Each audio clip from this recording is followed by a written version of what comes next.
오늘은 하나님을 대신할 것인가 라는 제목으로 하나님의 말씀 전파하도록 하겠습니다.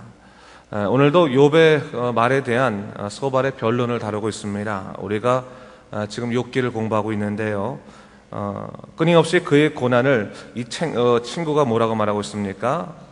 너는 너희 죄의 대가다. 네가 죄의 대가를 치르고 있는 것이다 라고 말하고 있습니다. 욥이 자신의 결백을 주장하고 있음에도 불구하고요, 그들이 하나님의 계시를 받은 것도 아닌데 자기가 생각하는 가치 기준을 가지고 하나님의 심판을 지금 확신하고 있었던 것입니다. 사실 지금 우리들이야 이 욥기의 결말들을 이미 다 알고 있기 때문에 새 친구가 하나님의 뜻을 깨닫지 못한 채 자기 주장을 하는 것을 말할 수 있지만, 사실 오늘날 이러한 일은 여전히 신앙이란 이름으로 또 벌어지고 있는 것도 사실입니다. 사실 얼마나 많은 경우에 교회에서 정죄의 사건이 일어난지 모릅니다. 상대방의 아픔을 헤아리지 못한 채 그저 상대방의 문제를 정죄하는 거죠. 그러면서 어떻게 보면 자신의 신앙의 우월성들을 증명하고 싶어하는 사람들이 종종 있습니다. 어떻게 보면 생각보다도 더 많을 수도 있습니다. 그런데 여러분, 우리가 좀 우리 자신을 돌아볼 것은 어쩌면 우리도 깨닫지도 못한 채 그런 일을 하는 사람이 아닌가를 좀 돌아볼 필요가 있다는 사실이에요. 그러기에 오늘 욥기는 고난을 당한 욥과 같은 사람들에게 큰 위로가 될 수 있는 그런 책이기도 하지만, 동시에 고난당한 사람들을 우리가 어떻게 대할 것인가, 어떻게 그들과 대화할 것인가의 문제를 우리에게 가르쳐주고 있다, 볼 수 있습니다. 자, 우리가 오늘 이 소발의 변론을 보면서 알 수 있는 것이, 정죄하는 사람들의 특징이 하나 있는 거죠. 그것이 뭡니까? 완고한 자기 확신이 있다는 사실입니다. 그리고 그 확신이 하나님에게 왔다고 확신하고 또 생각하고 있습니다. 남들이 깨닫지 못한 나만이 받은 하나님의 계시가 있다, 하나님의 뜻이 있다라고 생각하는 경우들이 많이 있습니다. 자, 그런 의미에서 우리 한번 생각해 봅시다. 혹시나 우리가 확신 있게 행하는 일이나 또 확신 있게 말하는 그런 이야기 속에서 내가 혹시 하나님을 대신하려고 하는 그러한 모습이 있지는 않은지를 한번 돌아볼 필요가 있습니다. 우리가 일반적으로 성도들이 신앙적인 토론을 하다가요, 종종 하는 말 중에 하나가 뭡니까? 내가 믿는 하나님은 이렇다, 내가 믿는 하나님은 그렇지 않다, 그런 말들을 종종 하지 않습니까? 그러면서 서로의 신학적인 차이로 인해서 감정이 격해지면, 내가 믿는 하나님은 네가 믿는 하나님과 다른데 네가 아직 하나님을 깊이 체험하지 못하기 때문에 벌어진 일이다 라고 말하면서 상대방의 신앙을 이렇게 무시하거나 내리는 경우들도 종종 있습니다, 여러분. 때때로 근데 여러분, 그것을 생각해 봐야 되는 거예요. 내 생각이 통하지 않는다고 해서 하나님의 생각이 통하지 않는다라고 생각하는 것, 여러분, 그것은 어떻게 보면 우리에게 교만일 수 있는 것입니다. 오만한 생각일 수 있는 것입니다. 언제나 우리가 우리 신념을 하나님의 생각과 동일시 여기려고 하는 그런 생각들은 위험할 수 있다는 것을 알아야 되는 거예요. 여러분, 우리가 하나님의 뜻을 가리는 경우요, 우리가 죄를 범하면서도 하나님의 뜻을 가릴 수도 있지만, 때때로 지나친 지적 욕구가 발휘될 때 그때 하나님의 그런 뜻을 방해할 수도 있습니다. 하나님의 뜻을 발견하는 것은 좋은데 그것이 지나치게 되면 오히려 하나님의 그 섭리와 뜻을 가릴 수도 있게 되는 것입니다. 사실 오늘 본문을 보면요, 이 소발의 이야기를 쭉 읽어보시면 알겠지만 그 자체로는 별 문제가 없습니다. 악인을 미워하시는 하나님께서 회개치 아니하시는 영혼을 심판하시는 것, 사실 당연한 일입니다. 근데 오늘 소발의 이 말의 문제가 뭐였습니까? 소발이 이렇게 말하는 변론의 이유는 욥을 정죄하기 위해서였다는 거예요. 그러니까 악인의 범죄에 욥을 포함시키고 나서, 그래서 욥과 같은 악인은 다 멸할 것이다 라고 말하면서 끝까지 자기의 생각과 변론을 굽히지 않는 것을 볼 수 있습니다. 바로 그것이 문제예요. 그래서 욥을 무너뜨리기 위해서 자신의 지적 능력을 사용하고 있었다, 그것이 문제였다는 것을 사실 성경은 얘기하고 있는 거죠. 오늘 본문은요, 이 말씀 하나하나 묵상하기에 사실 나쁘지 않습니다. 이 악인의 상황, 특히 악을 마치 단 것처럼 여겨서 입안에 물고 있다는 그 표현은요, 정말 문학적으로도 좋은 표현이에요. 참 좋은 표현입니다. 하나님께서 이렇게 깨닫지 못하는 악인에게 최후의 심판을 주신다는 것, 사실 우리 모두가 당연하다고 여깁니다. 그러나 여러분, 우리가 항상 생각할 것이 내가 말하고 있는 그 모든 것들의 의도가 뭔지를 잘 파악하고 있어야 되는 거예요. 하나님의 영광을 위해서 우리가 우리의 지적 능력을 사용하고 있거나 혹은 우리의 신앙을 사용하고 있는 것인가, 아니면 혹은 나를 더욱더 드러내기 위해서 혹은 내가 더 내 신앙이 높다는 것을 증명하기 위해서 그것을 사용하고 있지 않나를 좀 곰곰이 생각해 보고 나서 믿음의 사람들의 자기의 모습들을 돌아볼 필요가 있습니다.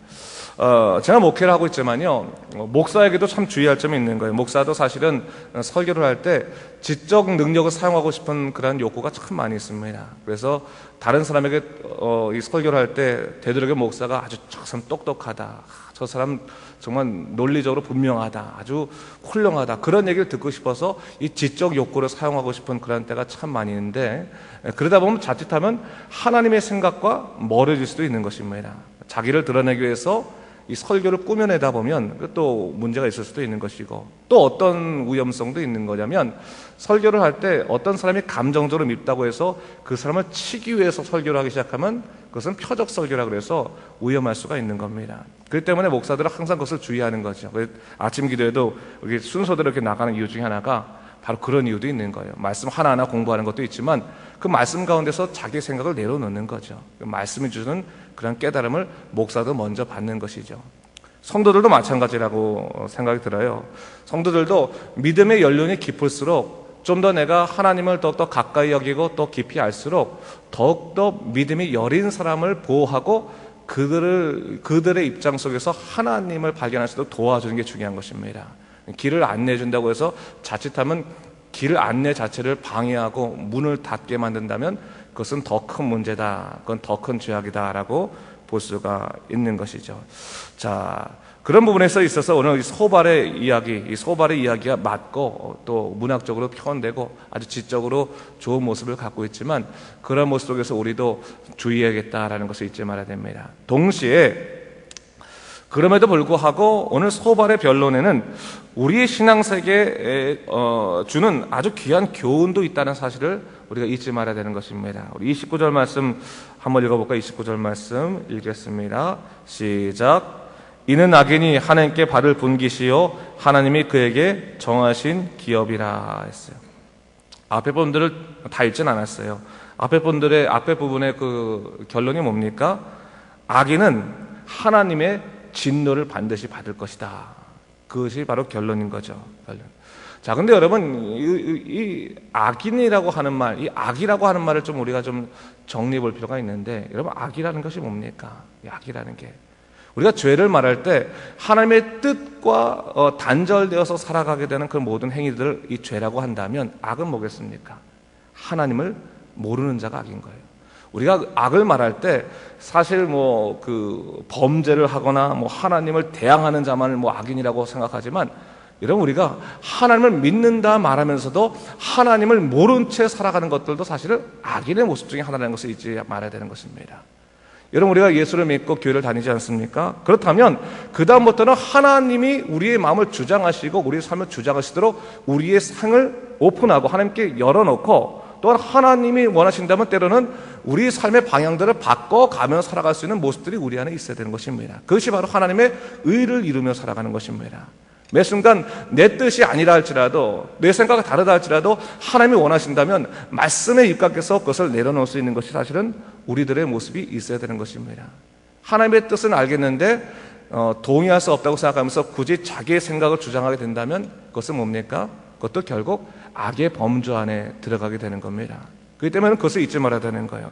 오늘 악의 범주 가운데 들어가는 그 사람들에 대해서 하나님께서 결국 말씀하신 게 뭡니까? 이 소발을 통해서도요, 악인이 하나님께 받을 분깃이 뭐냐? 진노뿐이다라는 것을 얘기하고 있는 거예요.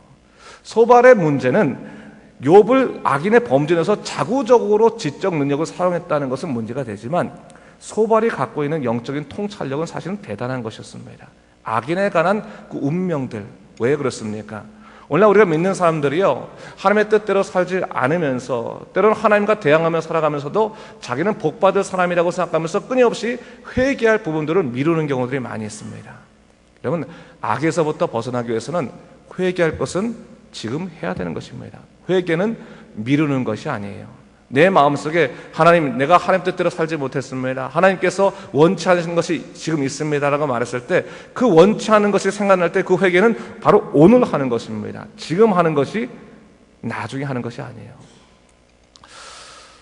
제가 일전에 한번 설교할 때 얘기했었는데요. 사단이 우리한테 주는 유혹 중에 하나가 뭐냐면, 사단은 우리로 하여금 예수 믿는데 회개해야지, 하나님 뜻대로 살아야지, 정말 주님 뜻대로 살아야지, 다 이렇게 얘기합니다. 그러면서 딱 하나 뭘 얘기합니까?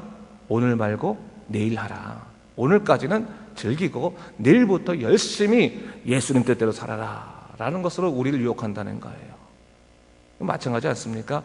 우리가 머릿속에서 하나님의 뜻을 몰라가지고 하나님의 뜻대로 살지 못하는 경우들은 없는 것 같아요. 예수 믿는 사람들 설교도 많이 듣고 그렇지 않습니까? 근데 뭡니까? 그 하나님의 놀라운 역사가 오늘 이루어지기는 내 자신이 답답하는 거라. 오늘 할 일이 너무 많은지라, 긴급한 일이 너무 많은지라, 그러다 보니까 하나님대로 살지 못하고 오늘만 내가 주님 제 뜻대로 살고 내일부터는 정말 열심히 살겠습니다라고 말했지만 정작 내일 가서도 똑같은 일이 벌어지고 나니까 평생을 하나님을 생각한다고 머리로는 생각해도 우리 삶 속에 하나님의 뜻이 이루어지지 않을 때가 적지 않은 것을 보게 되는 겁니다. 여러분, 그것을 우리가 고칠 수 있어야 되는 거예요. 여러분, 그래서 회개라고 하는 것은 지성의 회개도 있어야 되는 것이고 뭡니까? 감성의 회개도 있어야 되는 것이고 또 뭐가 있어야 되는 거예요? 의지의 회개가 있어요. 의지의 회개. 의지가 바뀌어서 하나님, 내가 오늘 주님 뜻대로 살겠습니다. 오늘 내가 하나님 믿음의 방향으로 가겠습니다라고 하는 그 의지의 모습이 있어야지만 우리가 악인이 아니라 하나님이 원하시는 믿음의 사람으로 바로 설 수 있게 되는 것입니다. 자, 그런 이 소발의 그런 변론을 통해서 얻을 수 있는 교훈이 있다는 것인데요. 우리가 두 가지를 오늘 좀 보는 거죠. 뭡니까? 어떠한 경우에서도 뭐예요? 하나님을 대신하려고 해서는 안 된다. 그래서 첫 번째로 잊지 말아야 되는 것이죠. 이 소발이 좋은 말을 했음에도 불구하고 결국 그가 책망받는 자가 됐던 이유는 뭡니까? 그 스스로가 하나님을 대신하려고 했던 거죠. 여러분, 신앙생활 할 때 절대로 하나님을 대신하려고 하지 마십시오. 뭐 속상한 일을 할 때 하나님을 대신하려고 하지 마십시오. 하나님은 하나님이신 것입니다. 우리는 하나님의 종일 뿐이지 종이 주인을 대신하려고 하면 그 다음부터는 뭐예요? 그 다음부터는 그 종이 아니라 주인이 되는 거예요. 우리 해군도 왔지만 우리 군인들 정신 뭡니까? 제일 큰 죄가 뭡니까? 하극상이다. 하극상. 밑에 사람이 위에 사람을 벗어나게 되는 것이 하극상. 이 군대에서도 가장 큰 죄 아니겠습니까? 근데 오늘날 우리 영적으로 그런 일이 많은 것 같아요. 하나님을 대신해서 살아가는, 하나님 뜻대로 이건 하나님이 원하시는 일이야, 원치 않으시네, 스스로 물어보지도 않고 내가 결정해서 내가 나가고 내가 판단하고 그럴 때가 많습니다. 하나님을 대신하려고 하는 일을 해서는 안 된다라는 게 첫 번째고, 두 번째 뭡니까? 바로 이 악, 내가 정말로 하나님과 단절되어 있는 것은 아닌가. 또한 내가 하나님을 안다고 말하면서 하나님 뜻이 내 삶 속에 실천되는 그 모든 일들을 내가 스스로 막아서고 있지는 않는가. 회개하고 또한 오늘 실천하는 그 믿음의 모습이 우리에게 있어야 되는 것입니다. 다시 한번 우리가 오늘 본문 생각하면서 자신을 돌아오며 오늘도 하나님의 영에 이끌려 살아가시는 믿음의 사람 되시길 주님의 이름으로 축원합니다. 기도하겠습니다. 주 하나님 아버지, 감사합니다. 이 아침에 우리가 소발의 변론을 보면서 두 가지를 봅니다. 하나님을 대신하려고 하는 우리의 마음들 혹시 있습니까? 내려놓고 온전히 하나님의 뒤를 따라갈 수 있는, 하나님을 따라가는 믿음의 삶 되시도록 인도하여 주시고, 또한 우리 삶 속에 하나님을 안다 말하면서 하나님의 뜻이 또 우리 삶이 이루어지는 것을 방해하는 우리의 욕심과 우리의 자아가 있습니까? 깨트려지게 하여 주시고 온전히 하나님의 뜻대로 살아가는 믿음의 사람이 되시도록 주여 우리를 이끌어 주시옵소서. 감사드리며 예수님 이름으로 기도드립니다. 아멘.